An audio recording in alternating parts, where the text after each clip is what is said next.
Welcome to the Buddhist Boot Camp podcast. Our intention is to awaken, enlighten, enrich, and inspire a simple and uncomplicated life. Discover the benefits of mindful living with your host, Timber Hawkeye.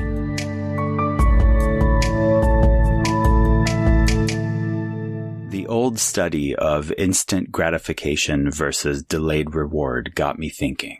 When presented with the option to either have one cookie right away or wait 15 minutes and get 2 cookies for being patient, the group of people who immediately ate the first cookie because they couldn't control themselves and the group who waited a few minutes in order to double their reward were both driven by greed. When it comes to Buddhism, it is said enlightenment is readily available to all of us at any moment, but we must overcome certain obstacles that are in our path, with greed being one of the 3 poisons, just as it is one of the 7 deadly sins in Christianity. According to the Dalai Lama, the irony of greed is that even though the motive is to seek satisfaction, we are still not satisfied after obtaining the object we desire. That's why the antidote to greed is contentment.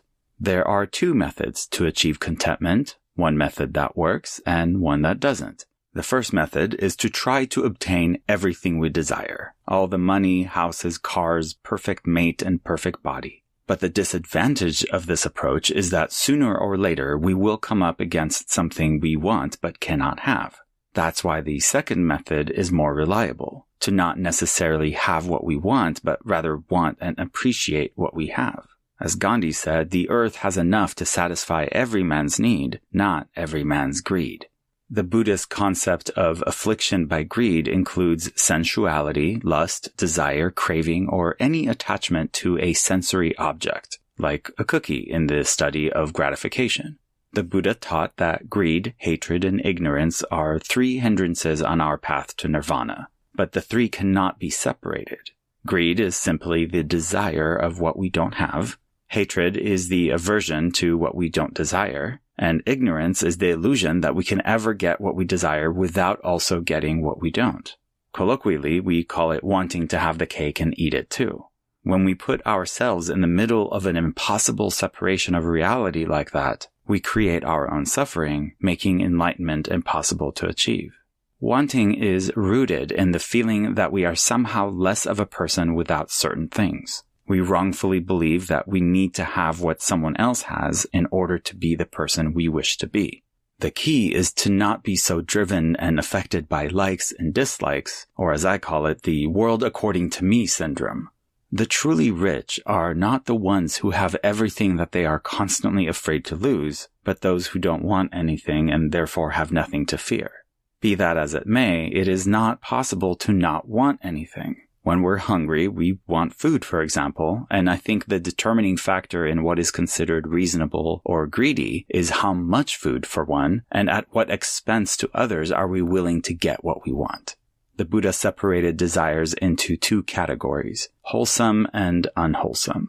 Meeting our basic needs is wholesome and reasonable, while unwholesome desires are born from harmful attachments that are so appealing to us, we might reach or strive for what we want even if it causes pain to another. Ultimately, I don't believe anyone truly wants to cause pain to others. We just overlook doing it when we are blinded by greed. This doesn't mean we need to deprive ourselves of cookies, for example. We must simply question whether anyone has to suffer for us to have them, or better yet, can others benefit from our choices? The key is to base our actions on wholesome desires rather than harmful greed. This is why Buddhism is a practice of discernment, if nothing else. It's easy to spot greed out in the world, but if we are mindful, we can spot it in our own thoughts and actions as well. Once we are aware of it, we can start to turn the volume down. Simply put, when you want less, you suffer less. When you want more than enough, your greed causes suffering to yourself and to others. And the reason we have these discussions is to minimize our self-inflicted anguish. In Zen Buddhist monasteries, we chant every morning, "Greed, hatred, and ignorance rise endlessly. I vow to abandon them." This means greed will always present itself as an option. The practice is to recognize it for what it is, seductive but destructive. So here's to abandoning greed more often than not.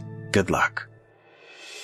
Timber Hawkeye is the best-selling author of Faithfully Religionless and Buddhist Boot Camp. For additional information, please visit BuddhistBootCamp.com, where you can order autographed books to support the Prison Library Project, watch Timber's inspiring TED Talk, and join our monthly mailing list. We hope you have enjoyed this episode and invite you to subscribe for more thought-provoking discussions.